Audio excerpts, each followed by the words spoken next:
चलिए आ गया है करवा चौथ का त्यौहार और हम सब लगाकर मेहंदी हो रहे हैं तैयार। तो फिर देर किस बात की, आज हम आपको दिखाते हैं हम पंजाबी कैसे बनाते हैं करवा चौथ का त्यौहार। 4 बजे हैं, हम सुबह 4 बजे उठे हैं करवा चौथ की सरगी खाने के लिए। जो पंजाब में सुबह 4 से 5 बजे के बीच में जब जब तारे हों तब सरगी खाई जाती है। तो चलिए आज हम आपको दिखाते हैं कि हम सरगी में क्या क्या खाते हैं। हैप्पी सरगी।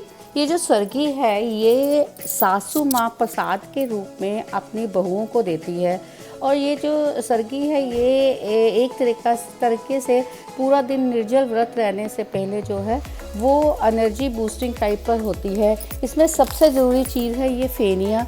जो ये फेनिया है ये एक मेन प्रसाद माना जाता है, जिसको हम दूध में डालकर जैसे सवैयाँ बनाते हैं वैसे बना लेते हैं।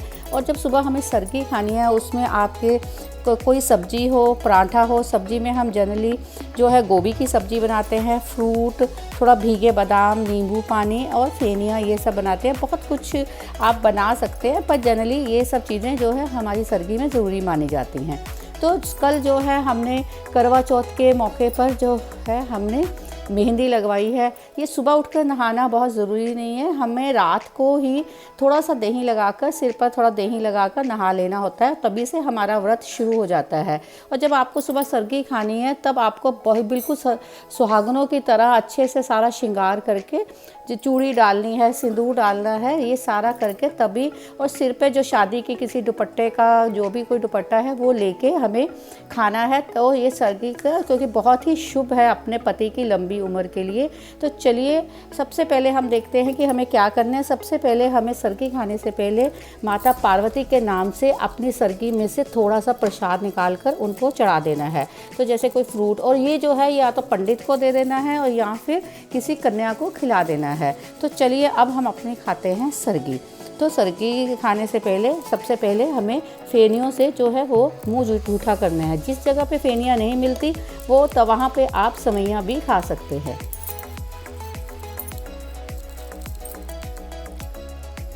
ये जो सरगी है ये हमें, अगर आपकी सास नहीं रही तो हमें ये ससुराल वालों से ज़रूर आनी चाहिए। आपकी कोई भी बड़ी ननंद हो या कोई भी ससुराल में जो हो वो सारी ज़िंदगी आपको ये सरगी देता रहेगा। अगर वो सरगी भिजवा नहीं सकता तो लोग आजकल पैसे भेज देते हैं, जिसके शगुन भेज देते हैं, जिससे हम सरगी खा लेते हैं। पर ये बहुत बड़ा शगुन माना जाता है, इसलिए ज़रूर जब तक आप जिंदा हो तब तक आप ये जो है आपकी पति की लंबी आयु के लिए जो है सरगी आपके ससुराल से आती रहती है। ये जब सुबह हम सरगी खाते हैं तो ज़रूरी है जो भी आपको ज़रूरी है, जैसे मुझे चाय की एडिक्शन है तो सुबह चाय पी लो, या अगर आपको कोई मेडिसिन खानी है तो वो मेडिसिन सुबह सुबह ही खा लो, ताकि आपको पूरा दिन कोई प्रॉब्लम ना हो, क्योंकि पूरा दिन आपको पानी नहीं पीना है। अब हम मिलेंगे शाम को 4 बजे पूजा के वक्त, और पूजा के वक्त हम बताएंगे कि शाम की पूजा हम किस तरह से करते हैं। ये अभी जो पूजा का सामान है इसको उठा के हमें मंदिर में रख देना है और बाद में किसी पंडित या किसी लड़की को दे सकते हैं। और इस तरह से हमारी जो सरगी है वो अभी हमने खा ली है। तो अभी हम रोज़ाना जो 5 बज गए हैं, रोज़ाना जो काम करते हैं वो कर सकते हैं। और पूरा दिन हमें ध्यान रखना है कि हमें इस दिन कपड़े नहीं धोने हैं और कोई भी चीज़ काटनी नहीं है, कोई भी चीज़ सिलनी नहीं है। क्यों ये सब हमारी मान्यता है, ये वैसे तो एक शाम को कहानी सुनाऊंगी, उसमें आपको पता चलेगा। पर जनरली मुझे ऐसा लगता है कि पुराने लोग ये सोचते थे कि जो है औरतें हैं पूरा दिन निर्जल व्रत रखेंगी तो कहीं वो थक ना जाएं। तो इस तरह से कोशिश करें कि जो बादाम थोड़ा सूखे मेवे खा के, ड्राई फ्रूट्स खा के आप इस व्रत को ख़त्म करें, ताकि आपको पूरा दिन जो है वो स्लो एनर्जी मिलती रहे और आपका जो व्रत है वो अच्छे से भली भांति सफल हो। तो हैप्पी सरगी के बाद अब आता है हैप्पी करवा चौथ। तो सब को हैप्पी करवा चौथ। तो हमने आज सारा दिन जो है करवा चौथ का व्रत रखा, सारा दिन पानी नहीं पिया, बाकी अपना सारा दिन मज़े किए। तो अब जो है शाम के वक्त पूजा का टाइम हो गया है। 5 से 6 बजे तक ये पूजा का सब जनरली मुहूर्त होता है। तो इसके बीच में सब लोग मंदिर में इकट्ठे होते हैं या सारी औरतें आस पड़ोस की इकट्ठी होती हैं। पर अभी लॉकडाउन है तो कोई सोशल डिस्टेंसिंग का कुछ ऐसा नहीं हो रहा है, तो हम अकेले ही पूजा कर रहे हैं। तो मैं पहले बताती हूँ कि जो सास को ब्याह देना है उसमें क्या क्या रखना है। तो चलिए देखते हैं उसमें हम क्या रख रहे हैं और करवे में क्या करना है। तो हमने ये करवा ले लिया है। करवे में जो है हमने ताज़ा पानी भर लिया है और करवे के ऊपर जो है हमने ये मोली जो है वो बांध ली है। तो उसके बाद जो करवा है उसके अंदर हम डालेंगे थोड़ी सी जो है वो चीनी और उसमें डालेंगे थोड़ा सा जो है चावल। तो ये चीनी और चावल डालकर ये हमारा जो है करवा जो है वो रेडी हो गया है। तो उसके बाद हमें सास की ब्याह की तैयारी करनी है। जो ब्याह की प्लेट होती है उसमें मट्ठियाँ 5, 7, 9 या 11 मट्ठियाँ रखते हैं, फ्रूट रखते हैं, कुछ मिठाई रखते हैं और ड्राई फ्रूट रखते हैं, शगुन के पैसे रख सकते हैं। और सास अगर आप सास को कोई कपड़ा साड़ी देना चाहते हैं तो वो, क्योंकि आज ही सास का दिन होता है जिस दिन हम सास के लिए अपना ब्याह निकालते हैं, तो अगर सास दूर है तो आप मट्ठियों की जगह कुछ ड्राई फ्रूट भी रख सकते हैं। तो इस तरह से ये सास की ब्याह की जो थाली हो जाती है।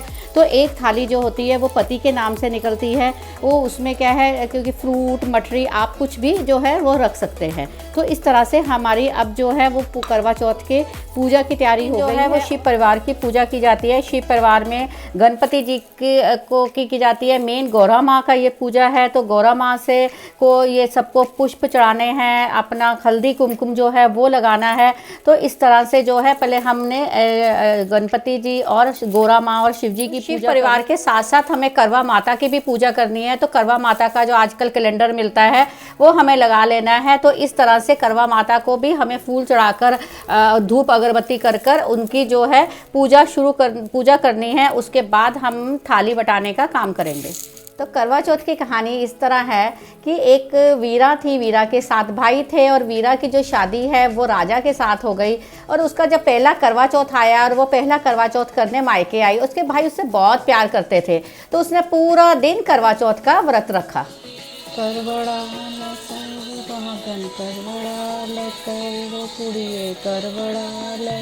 सुहागन करवड़ा करवड़ा रटाया बंधा चोली पाया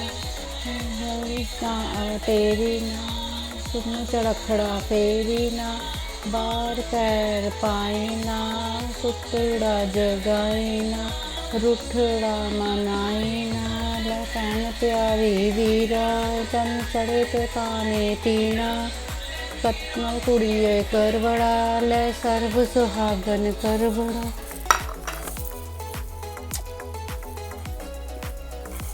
से जो वीरा थी उसने पूरा दिन व्रत रखकर निर्जल व्रत रखा। तो उसके जो भाई थे उनको बहुत बुरा लगा। तो उन्होंने को बहुत तरस आया। तो उन्होंने किया कि उन्होंने जंगल में जाकर एक आग लगा दी और उसके सामने एक छलनी कर दी और अपनी बहन को बोला कि बहन बहन आजा आजा, चांद निकल आया है और तू अपनी पूजा कर ले।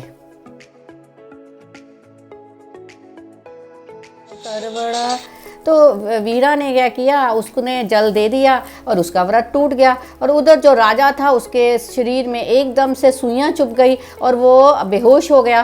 तो जब ऐसे ही वीरा को ये बात पता चली, वो भागी भागी अपना राजा के पास गई और बहुत दुखी हुई। तो उसने कहा कि ये सारी मेरी गलती है। तो वो राजा की सुइयां चुभने लग गई। वीरा ने अपने पति की जो है सुइयां निकालनी शुरू कर दी और निकालते निकालते निकालते निकालते अगला करवा चौथ आ गया। एक ही सुई बची थी। नीचे करवा वाला आया, वो नीचे करवा लेने गई तो उसने अपनी दासी को बोला कि तू बैठ मेरे पति के पास और मैं करवा लेके आई। तो जब तक वो करवा लेने गई और उसी वक्त जो दासी थी उसने उसकी आखिरी सुई भी निकाल दी।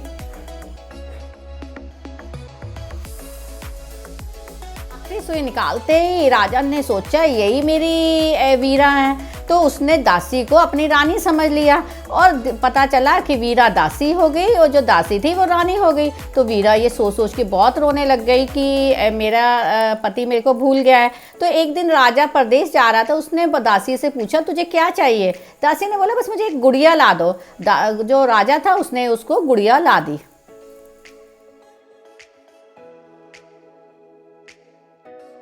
तो इस तरह फिर से 1 साल बीत गया, करवा चौथ आया और उसने पूरा व्रत रखा, अपना माता पार्वती की पूजा की, अर्चना की और उनसे प्रार्थना की। तो रात को जब राजा अपना सैर के लिए निकल रहा था, उसने वीरा को ये कहते हुए सुना कि रानी जो थी वो दासी जो थी रानी हुई। तो भगवान की कृपा से उनको एकदम से उसको सारी चीज़ें याद आ गई और उसने जो वीरा थी उसको अपने पास बुला लिया और उसको रानी का दर्जा दिया और इस तरह से जो है उसने फिर से जो है राजा को पा लिया अपने करवा चौथ के व्रत के कारण।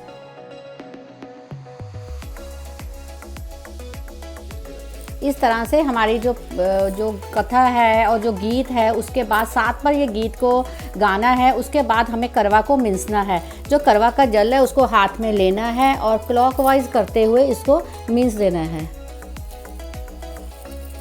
हे करवा माता, मेरे जो सुहाग को तंदुरुस्ती देना, स्वास्थ्य देना, सुख शांति देना, हमारी जोड़ी सदा बने रहना, मैं सदा सुहागन रहूं, ऐसी मैं कामना करती हूँ। मेरे ये पूजा को सफल करना माता।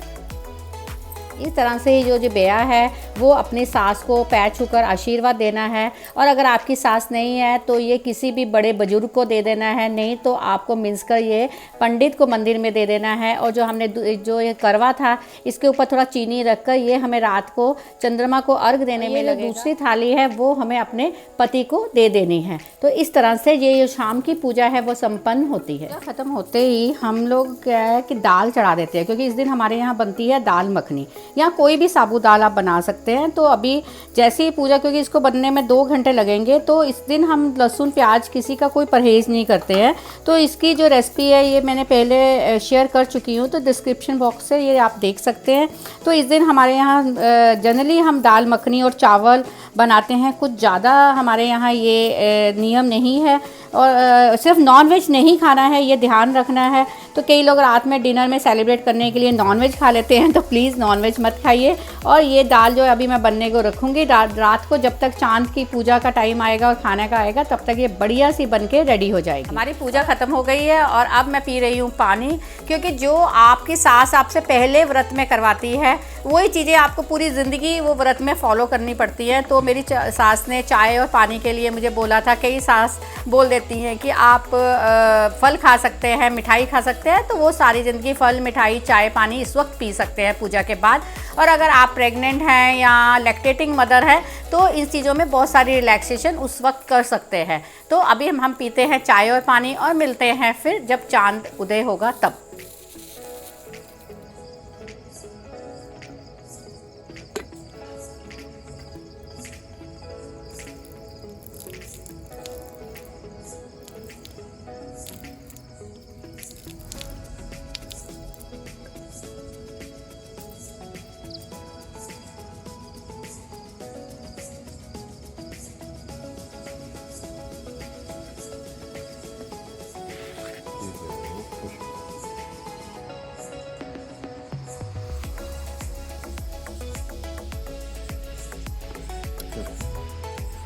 तो चांद को अर्घ दे दिया है, पूजा संपन्न हो गई है और अब ये हमें रात का डिनर में खाना है।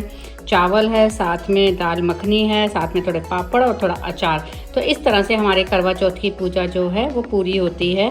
तो सबको हैप्पी करवा चौथ और आपके सदा सुहागन की मैं कामना करती हूँ।